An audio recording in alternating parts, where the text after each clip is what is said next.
श्री गोवर्धन नाथ की जय हो। श्री गोकुलनाथ जी विरचित श्री हरिराय जी महाप्रभु जी प्रणीत 84 वैष्णवन की वार्ता। आज से वार्ता क्रमांक 84 आखिरी वार्ता 84 वैष्णव के पुस्तक में अब श्री महाप्रभु वल्लभाचार्य जी के सेवक कृष्णदास अधिकारी सो ये अष्ट छाप में है, जिनके पद गायत है, तिनकी वार्ता को भाव कहत है। श्री हरिरायजी महाप्रभु जी भाव प्रकाश में वर्णन करता कहे छे, विस्तारथी वर्णन आवशे कारण के आप महाप्रभुजीना जे सखाओ छे तेमां आपनुं स्थान छे। सो ये कृष्णदास जी लीला में ऋषभ सखा श्री ठाकुर जी के अंतरंग तिनको प्रागट्य है, तिनको यह प्रागट्य है।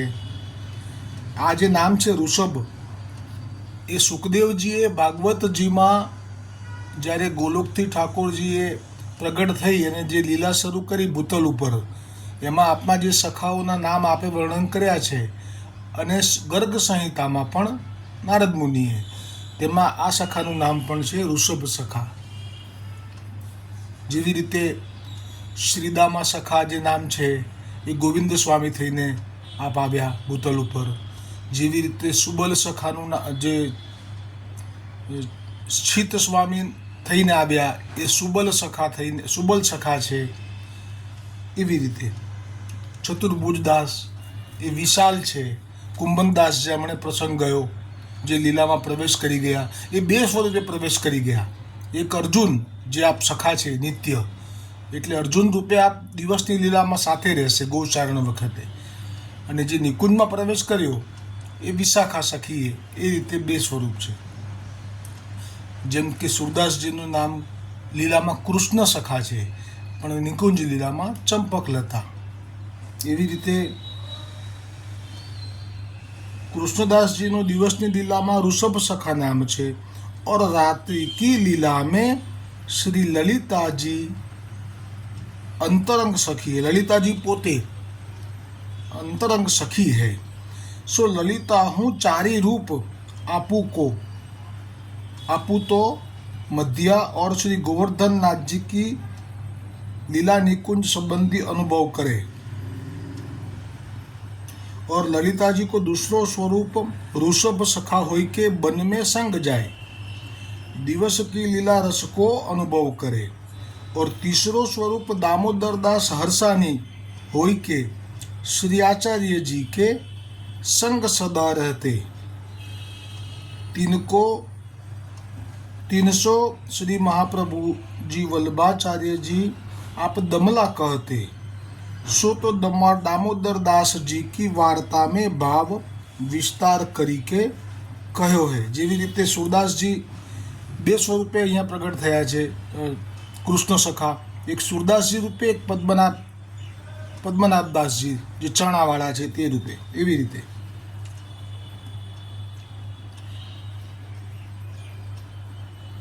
सो गोवर्धन धर के पास रही के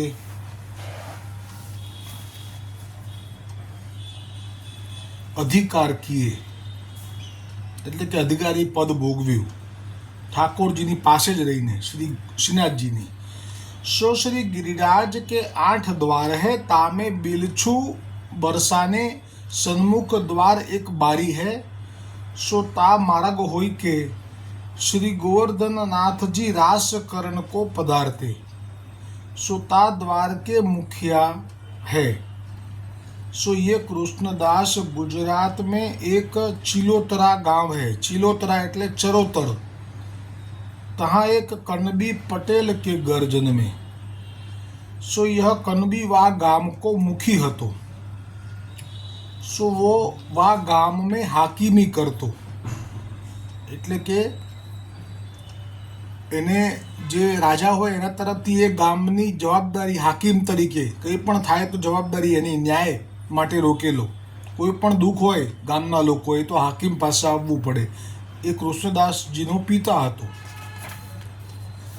જા સમય કૃષ્ણદાસ યા કનબી પટેલ કે ઘર જન્મે તો તા સમય या कनबी ने अनेक पंडित ब्राह्मण गाम गाम में ते बुलाए के भेले करी उनसे पूछ्यो जो मेरे यह बेटा भयो है सो या के सगरे लक्षण कहो और या बेटा की आरबल कहो. आरबल એટલે મને ખબર નથી પણ આગળ આવશે. सो मैं वाको जन्म भरी में जीवे तहाँ ताई खर्ची देऊं. એટલે કે જે મને આના વિશે આટલું કહેશે એને હું આખું જીવન અને અનાજ પાણી ભરી દઉં. તબ સગરે બ્રાહ્મણ ને યા કણબીસો કહ્યો જો हमको चाहे तू कछु दे चाहे न मती दे जो यह तेरो बेटा तो श्री भगवान को भक्त होइगो जो कृष्णदास या को नाम होइगो और यह तिहारे घर में न रहेगो. यह सुनी के वह पटेल कनबी बहुत उदास भयो और दान पुण्य बहुत कियो और કૃષ્ણદાસ નામ ધર્યો. એટલે જન્મ થતાં પહેલાં જ જ્યોતિષીઓએ કીધું કે તું અમારું ઘર ભરે કે ના ભરે, દક્ષિણા આપવી હોય તો આપ, ના આપવી હોય તો તારી મરજી, પણ આ તારો છોકરો ભગવાનનો પરમ ભક્ત થશે અને તારા ઘરમાં રહેશે જ નહીં.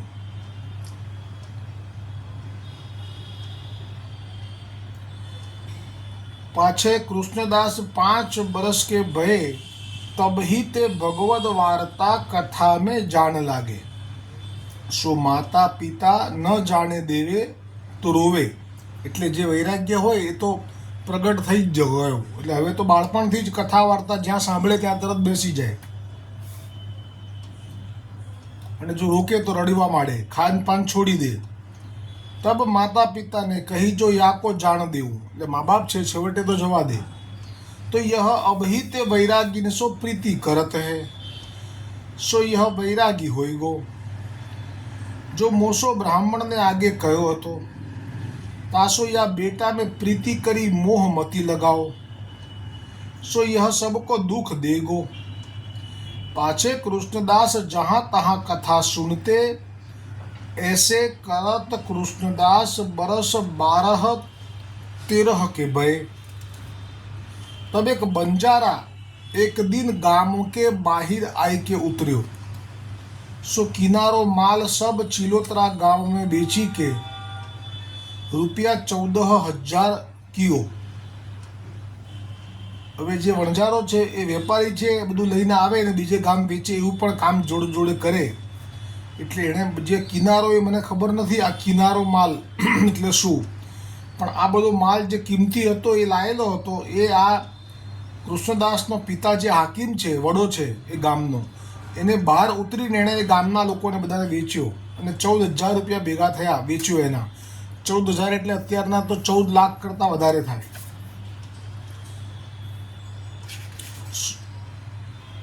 सो रात्रि को चोर ने कृष्णदास के पिता के भेद में बंजारा के सब 14,000 रुपया लूटे. હવે એ જે લૂંટારા હોય છે એ લોકો હાકીમથી ડરે, કારણ કે હાકીમ એમને સજા આપે. પણ આ હાકીમ એટલે કૃષ્ણદાસનો પિતા એ પોતે જ લૂંટારો છે, બેઠો છે હાકીમની સત્તા ઉપર, એટલે પોતે લૂંટ ના કરી શકે, એટલે લૂંટારા સાથે હળીમળી ગયેલો છે. એટલે લૂંટારાઓએ આ વાત જાણી કે તમારા ગામની બહાર 14,000 રૂપિયા ભેગા થયા છે, તમે કહો તો લૂંટી લો, તમારે જે સમજીને આપવું એ આપી દેજો. તો આ કૃષ્ણદાસનો પિતા એટલો ક્રૂર હતો કે પોતાની છાયામાં નિર્ભય કરવાને બદલે પોતે જ એનું બધું લૂંટારાઓને કીધું લૂંટી લો અને મને આપી દો, હું તમને આપીશ એમાંથી.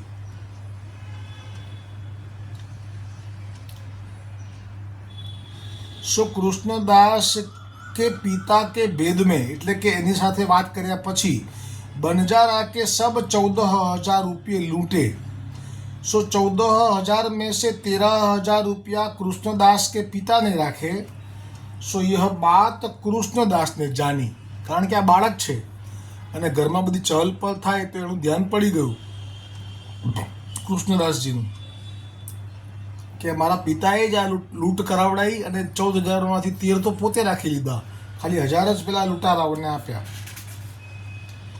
तब कृष्णदास ने अपने पिता से कहो जो तुमने बुरो काम कियो है, कारण કે આ તો સીધા ગોલોકથી અહીંયા પ્રગટ થયા છે. અષ્ટસખાઓનું પ્રાગટ્ય છે તે વારંવાર કહીશ કે જે વૈષ્ણવોનું પ્રાગટ્ય છે ને એમાં હજારો જન્મ એવો પ્રયોગ થાય છે શબ્દોનો ગદ્ય મંત્રમાં, અને એ તો છે જ. ગુસાઈજીએ કેટલાય લોકોના અનેક જન્મો વિશે કથા કરેલી છે, પરંતુ અષ્ટસખાઓનું પ્રાગટ્ય એ તો મહાપ્રભુજી નીચે પ્રગટ્યા, એટલે કે સ્વામિનીજી, અને ગુસાઈજી એટલે કે પૂર્ણ પુરુષોત્તમ શ્રી કૃષ્ણચંદ્ર, અને બીજું સ્વરૂપ આપનું ગોવર્ધનનાથજી.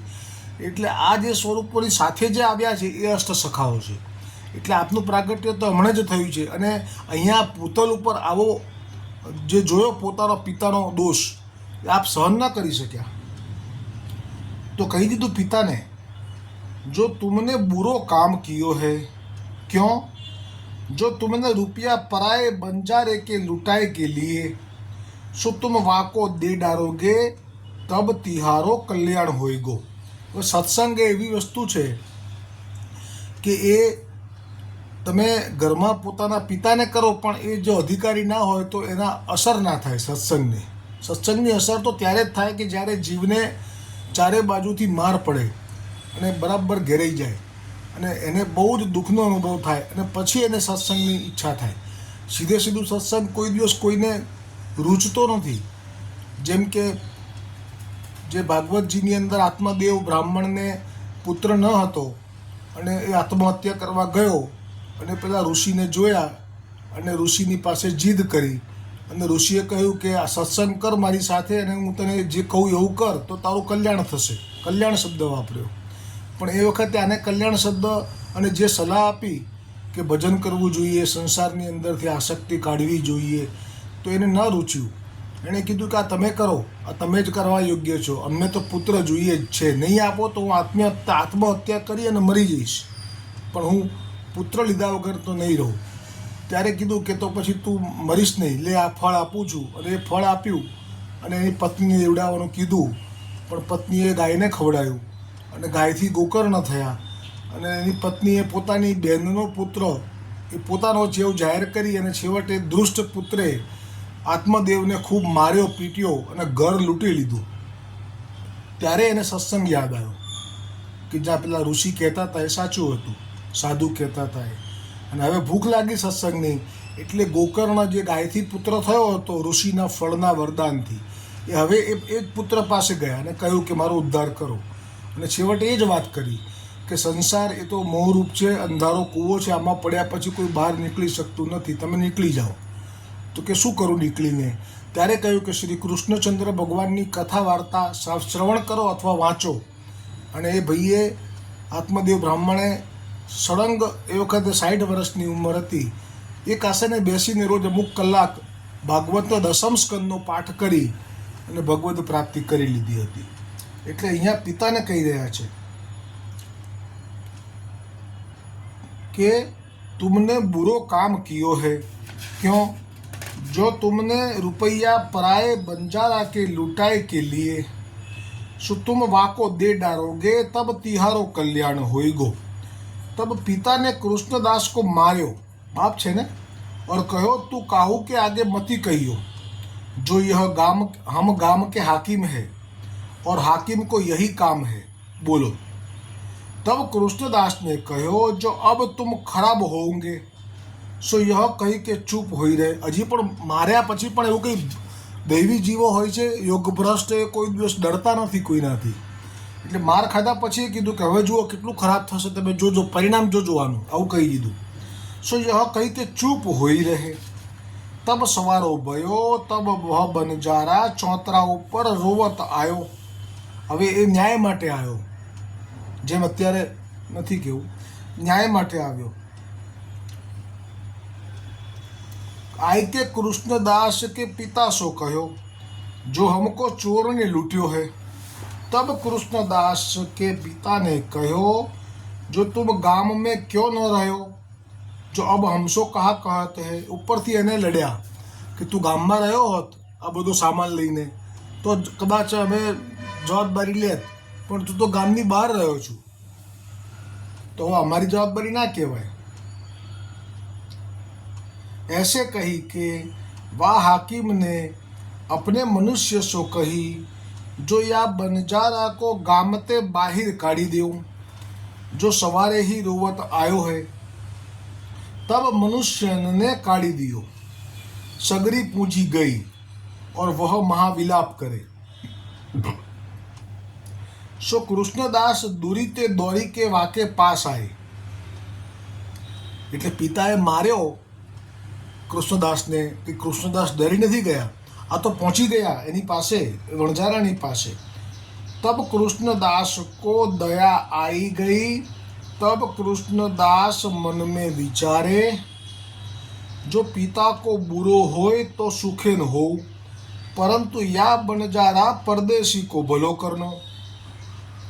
એટલે તો કીધું છે કે સત્યની પરીક્ષા, સત્યની ટેક એ બહુ જ આકરી છે, કારણ કે હવે એમ કહે છે કે પિતા કો બુરો હોય તો સુખે ન હોય, એટલે કે મારા હવે જે રીતે એને નક્કી કર્યું કે આનું ભલું કરવું હોય તો એના પિતાનું બુરું થવાનું જ છે, કારણ કે આમાં એના પિતાએ જ લીધા છે 13,000 રૂપિયા। લૂંટારાઓ તો પછી, મુખ્ય લૂંટારો તો મારો બાપ છે, હવે જે થવું હોય એ થાય।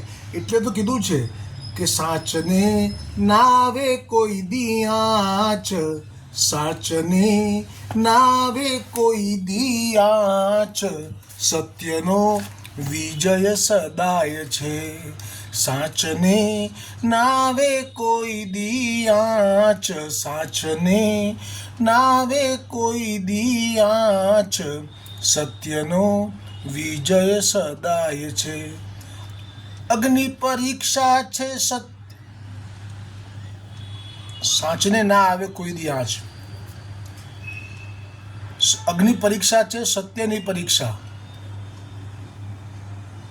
સળગી સૌ જાય પછી અંતરની વાસના, અને અંતર બને બિલોરી કાચ।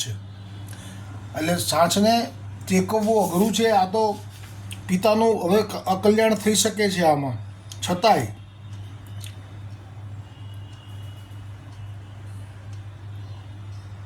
पाछे कृष्णदास वा बनजारा के पास आई के कहो, जो तू एकांत में चली के बैठ, जो मैं तो सो एक बात कहूँ। पाछे एकांत में बनजारा को ले आए जाय के कृष्णदास ने कहो, जो तेरो माल रुपया सब गयो, ते मेरे पिता यहाँ को हाकिम है, सो ताने चोरी कराई है। सो 1000 रुपया चोरण को दे के सगरो माल मेरे पिता ने राख्यो है। माल એટલે 14,000 रुपया बाकीना। तासो या गाम में तेरी न चलेगी, तासो तू जाए के राजनगर એટલે કે अहमदाबाद राजा के यहाँ फरियाद करियो, जो मोको तू साक्षी में बुलाई लीजियो, परंतु मेरे पिता के प्राण हूँ न जाए। जो છે ને ઋણ છે ને, જેને ત્યાં જન્મ્યા છીએ તો એક એટલું માગી લીધું કે એમનું મૃત્યુદંડ ના માગતા। જ્યારે રાજા મૃત્યુદંડ આપવાનો કહે તો તમે જ ના પાડજો, કારણ કે એ ના પાડે તો જ રોકાય, પુત્રના કહેવાથી ના રોકાય। પરંતુ મેરે પિતા કે પ્રાણ હું ન જાય, और ચોરણ કે હું પ્રાણ ન જાય। અને આ વૈષ્ણવનો ભાવ છે, આમાં પિતાનો ભાવ નથી। વૈષ્ણવ આવા જ હોય છે। જેટલા પણ વૈષ્ણવોના ચરિત્રો આપણે જોયા અત્યાર સુધીમાં 84 વૈષ્ણવોમાં અને 252માં પહેલાં, કોઈ વૈષ્ણવો કોઈનું પણ બુરું ઈચ્છી શકતા નથી। આ ક્વોલિટી છે વૈષ્ણવોની। એટલે પેલા ચોરનાય પ્રાણ ન જવા જોઈએ। और तेरो भलो होई जाए, सो ऐसो तू करियो। सो या भांति राजा पास मोको बुलाइयो, मैं सब बताई दूंगा। तासो तेरो माल रुपया सब ता या भांति सो जरूर मिलेंगे। पाछे वा बनजारा राजनगर में आई के राजा के पास सब बात कही और कहो, जो पिता ने तो चोरी कराई और बेटा ने बतायो, પરંતુ કોઈ કે પ્રાણ ન જાય, કારણ કે સમયમાં તો રાજા તરત જ કતલ કરવાનો હુકમ કરતા, और मेरी वस्तु मिले ऐसो उपाय करो। तब राजा ने कहो, धन्य वह बेटा जो पिता की ચોરી बताई, સો વાકુ તો મેં રાખુંગો, એટલે કે મારા પાસે રાખેલી છે નોકરી। सो यह कही के 50 मनुष्य और सिपाही बुलाई के कहो, तुम चिलोतरा गुजरात में चिलोतरा जाए के जहाँ वहाँ के हाकिम को बेटा सहित पकड़ी लाओ। सो या भांति सो जाओ जो कोई जाने नहीं। सो ये 50 मनुष्य आए, सो लगे रहे, એટલે કે ઘેરી વળ્યા આના ઘરને અને તપાસ કરવા લાગ્યા કેવો હાથમાં આવે છે, જેવો હાથમાં આવે એવો પકડો। सो एक दिन छुपावेश में, सो एक दिन संध्या समय वह हाकिम घर के द्वार पर ठाड़ो हतो और वाको बेटा हूँ ठाड़ो हतो। सो राजा के मनुष्य वह हाकिम को पकड़ी के राजनगर में लाए। હવે આગળનો પ્રસંગ આવતીકાલે। શ્રી વલ્લભાધીશ કી જય હો, શ્રી ગોવર્ધનનાથ કી જય હો।